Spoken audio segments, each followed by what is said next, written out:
Okay, everyone. Anthony Fantano here, internet's most nocturnal music nerd. You know who it is. Hope you're doing well, and it is time for our weekly track roundup, where I go over what I felt were the best and worst tracks of the week. You know what it is. Everything I'm going to be talking about in the video is linked down below in the description box. Before we get into the tracks, of course, shout out to our Amazon and Turntable Lab associate links. Hit up those links, especially that Turntable Lab link. Grab yourself a colorful pressing of a record I've reviewed, or a turntable, or some speakers. We get kickback from it. Helps out the channel, helps out the segment.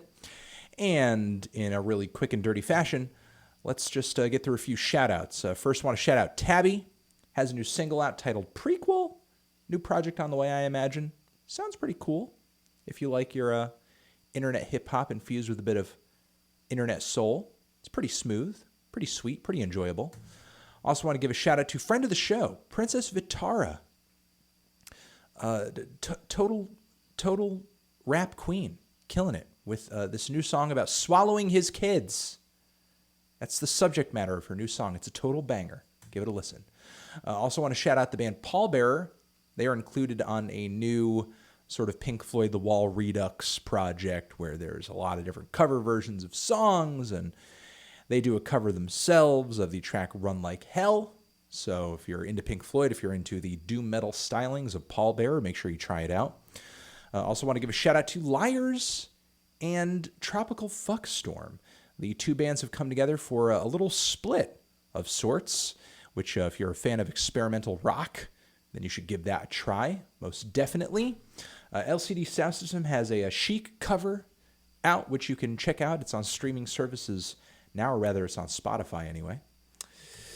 And also want to shout out, finally, friend of the show, Hot Dad, who has a new funny song out about Elon Musk putting cars into space. So, all right. Let's get into the tracks that I thought were the worst this week. Worst tracks of the week, a good handful of them. A good handful of worst tracks to go through. Hopefully I don't need to torture you guys to death with any of these, but first off, the new 1975 song, Sincerity is Scary.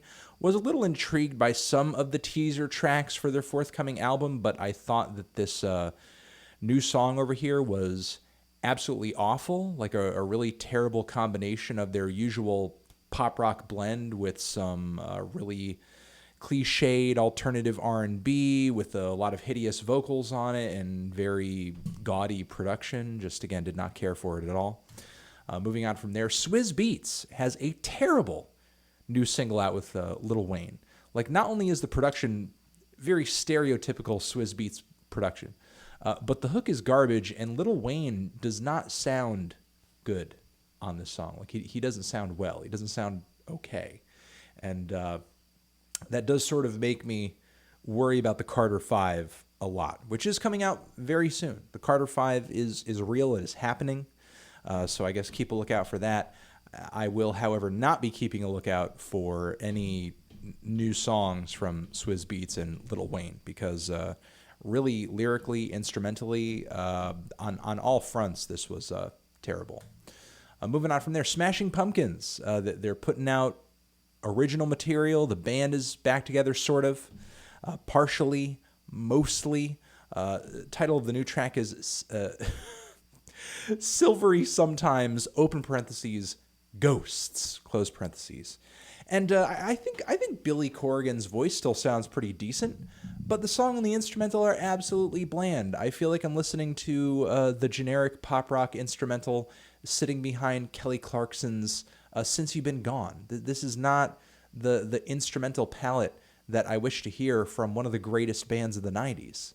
Like, this is a very bland, underwhelming instrumental palette, and people fucking wonder why rock is in the ditch right now, because the bands sound like this. The bands are playing like they're completely gutless. If you played like this in the 90s, people would have ignored you.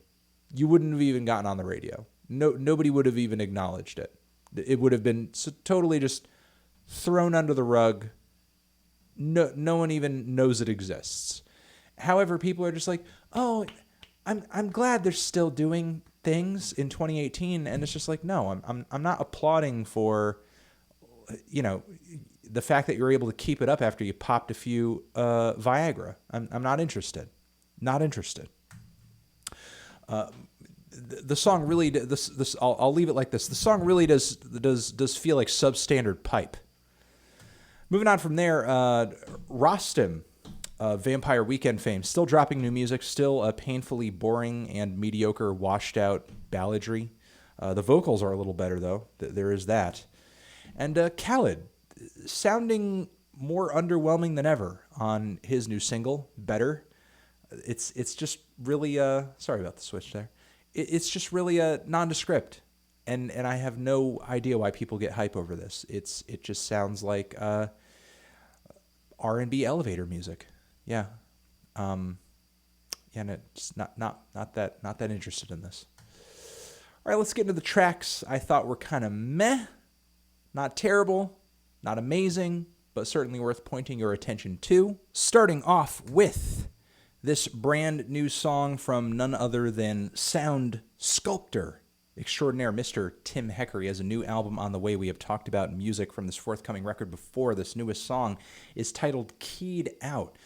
Not too insane about it. It's a very experimental electroacoustic blend with some very odd synthesizers that don't really mix into the instrumental all that well. The sounds generally across the track are really disjointed and don't come together into a tight, emotionally potent swell or I guess loose composition, as I can typically expect out of Tim's music. Just felt, again, very fractured and not in the best way. Though still, pretty much all the sounds that went into this thing, very bold. The sound play is pretty interesting. Just compositionally, though, it's a little flabby and indirect, I guess. We had this other track from Adjoa, DOOA, and it's a pretty futuristic and a passionate piece of modern soul. Just really good vocal performance on this thing. Very wordy and thoughtful lyrics that are pretty cool. So definitely enjoyed that aspect of the song. Moving on from there, Mark Ribot has a new song out with Tom Waits. Obviously, with the billing of this upcoming record of his Songs of Resistance, we're getting a little political over here, as Tom Waits is singing about fascists on the song. It's a very dramatic ballad, not one of Waits's better vocal performances, but it is a pretty captivating tune with some very old world instrumentation that's pretty beautiful. Moving on from there, Low, Rome, a new song from the band's latest record, which I am pretty excited to review, as it sounds like one of their most sonically experimental and adventurous albums yet. This new song over here didn't really blow me away like some of the other material I heard from this album, but I am very much open to this song growing on me in the context of the album. Again, the sounds just way more abstract than you've ever heard on this band's albums before.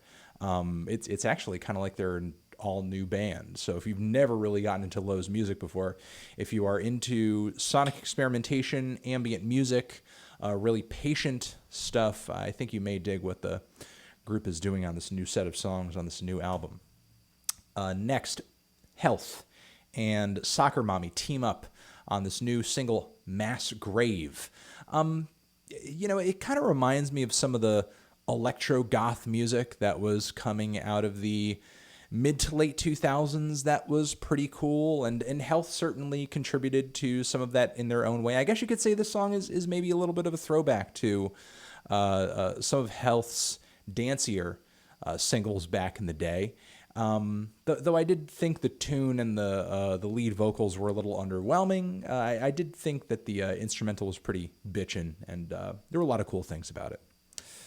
Moving on from there, Soap and Skin, new track out. Make sure to try that out. Not as lyrically intensive as her last song, but there was kind of an endearing, cutesy tone to the tune that was very different for Soap and Skin generally. Her songs are are typically pretty grim and heavy and atmospheric and dark. And there were some elements of darkness on this new track over here, as she, again, writes these very dreary art pop tunes. But this new song over here, it was actually somewhat heartwarming and quaint. So kind of a nice emotional shift for her. And Dodstrit, black metal band that grabbed my attention a few weeks ago with an animalistic single that I covered in this series. This new one over here that I want to tell you about, A Drowning Voice, is not nearly as multi-phased or intense from a performance standpoint, but it's still a pretty decent cut. Still a decent cut. Give it a shot. And Ciara has a brand new song out titled Dose. Felt like a decent piece of mainstream pop, pretty tasteful, pretty forward-thinking lyrics and everything, even though I thought the instrumental was slightly generic. And Buke and Gase are back. They've been dropping new material. If you're familiar with them, they are known for literally recording albums with their custom instruments, the Buke and the Gase. And yeah, I mean, they come through with their usually intricate, complex, technical, and pretty sour, unresolved sound, though I wish there was a bit more resolution on this new song over here, as it does feel like just this endless tension ride that doesn't really pay off at any point, but still it is an intriguing listen, I guess. This new track over here, Pink Boots. And I want to give a shout out to jazz saxophonist Donny McCaslin. He has a new track out featuring none other than Sunkill Moon / Mark Kozlek. And it's a cute crossover. Donny essentially comes through with this jazz, sort of funky jazz fusion background instrumental. And then Mark, of course, on top of that, is doing his lyrical thing where he's going off on a story or a diatribe or whatever. It just sounds like a Mark Kozlek song with a jazzier background.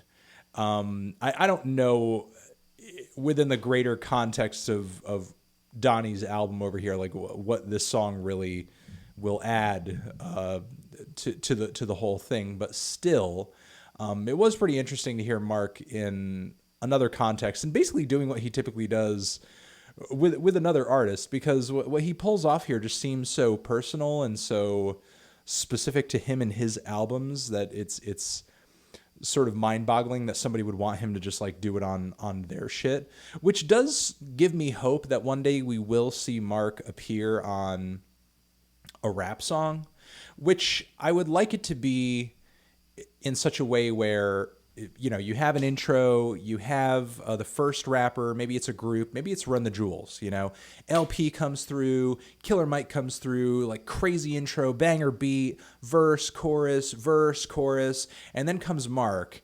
And with any other feature or if with no feature, the track probably would have ended at like 3 minutes and 40 seconds or so. But then Mark goes on like this 8-minute story, like over the same instrumental. And I would, and then it finishes. And that's how, that's what I would like Mark's first major contribution to a large and popular hip hop album to be. That's honestly what I would like. Sorry for going on that diatribe, but it is my wish. And let's get into the best tracks this week, the songs that were the most exciting to me. First off, I have to shout out, of course, the brand new Eminem diss track at Machine Gun Kelly. Absolutely eviscerated the guy on this new song over here. I talked about it in a lengthy track review on the Fantano channel. You can look that up, but I thought Eminem's flows on this thing were solid. Beat was pretty great. And the lines he came at Kelly with were just so mean. Just so not nice.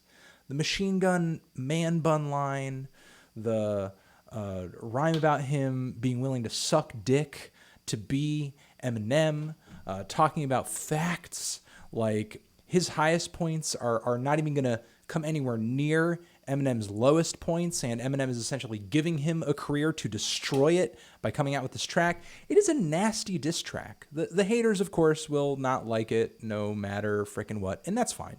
But I think the song is funny, it's brutal, it's hilarious, it's smart, and most importantly, I think it really puts one of the goofiest rappers in the game in his place, and that's it. All right, Lana Del Rey. I praised her new single on the Fantano channel, Mariner's Apartment Complex. Thought her vocals and the instrumentation on this new track were beautiful and tasteful. And yeah, kind of captivating. Sounded like a slightly more mature Lana Del Rey. Looking forward to kind of seeing where this new record takes us. And she's teaming up with the Bleachers guy. You know, this time around, the Bleachers guy. All right, moving on from there. Kurt Vile, folk rocker extraordinaire, indie folk rocker extraordinaire. He has a new album coming out, and poopa-doopa. New album coming out. New track is titled Bassackwards, and it's a cute little spacey folk rock tune with some pretty wordy narrative vocals. It actually reminded me of him going in a kind of like a Mark Koslek direction a little bit with his lyricism, which I thought was pretty cool. Moving on from there, Kelela has come through with a remix of the song LMK, or Let Me Know, with Princess Nokia, Junglepussy, and CupcakKe, and it's a banger. It's awesome. Amazing to hear these women kill it on this refresher of this great track from Kelela, so enjoying that. Joji has come through with a single that I praised this past week too. The title of the new thing is Slow Dancing in the Dark, and what I'm mostly enjoying from this is that for Joji, it is both a vocal and an instrumental improvement. Definitely much more passion, energy, and excitement. Still pretty moody, still pretty low-key as far as like overall delivery, but the vocal performance, the singing was measurably better, and it's really cool to hear him progressing as an artiste. Moving on from there, Wake Up in the Sky with Gucci Mane, Bruno Mars, and Kodak Black is actually a pretty gratifying piece of pop rap. Bruno Mars kills it on the verses. Kodak Black is a little more melodic than usual. Gucci Mane is pretty catchy too. The least impressive thing about all of it is the instrumental, but at least all three of these guys are charismatic enough to make up for that. I wake up in the sky, I've been so fly. All right, Dose Your Dreams, Fucked Up, new album on the way, Canadian hardcore punk band. Usually pretty overwrought and annoying as far as their songwriting style goes, but truth be told, this new song over here, House of Keys, is a pretty direct, sonically interesting, and very rough and aggressive punk rock barn burner, and enjoyed it quite a bit. So shout out to Fucked Up. First Fucked Up song I've enjoyed in a long time. It's been a while. It truly has. And Fidlar. Fidlar has a new track out, which is pretty edgy and pretty political for them. Not usually getting a whole lot of political music from Fidlar. But this new song over here, Too Real, does have some kind of obnoxious vocal effects at the start, but I feel like it immediately makes up for that with just a kick-ass song that's pretty revolutionary as far as I guess the tone is. And the message, Dolly Parton and Sia team up for a new single, which is slated to be on this upcoming film soundtrack for a film named Dumplin', I believe it's titled. It's about a girl who's going through some body image issues, and she kind of reveres Dolly Parton in the film. And so it's kind of interesting that they would get Dolly on the soundtrack, and on top of it, have her in a duet with Sia, and then on top of that, have the duet kick ass, because, it's just kind of a beautiful tune, great pianos, powerful voices. I know Dolly Parton was a great singer, but didn't know at this age could she still kill it, and she does. And again, up against a very talented singer herself, Sia. Sia, vocally speaking, is no slouch. So, you can't discount Sia. Moving on from there, I think this is the last track that I wanted to shout out. This final one over here is the latest track from Adrian Linker of Big Thief fame. If you guys know, I've never been a Big Thief guy. Was kind of underwhelmed by the last record that some people seem to be really hyping up. However, her acoustic solo stuff over here, for me, is really kind of hitting the spot. Like the finger picking on this track is impeccable and kind of hypnotic, gorgeous. Vocals are great. It's very subtle, but the melodies are super quality. And just loving how intimate the recording of this song is too. I'm definitely off of this song, looking forward to her new full-length album. Gonna be psyched to kind of hear what's on the rest of that. And that has been the weekly track roundup, everybody. Thank you for watching. It's your boy, Anthony Fantano. Hopefully you got some good recommendations out of this. All of the songs that we talked about, again, are linked down there in the description box. I will see you in the next one forever.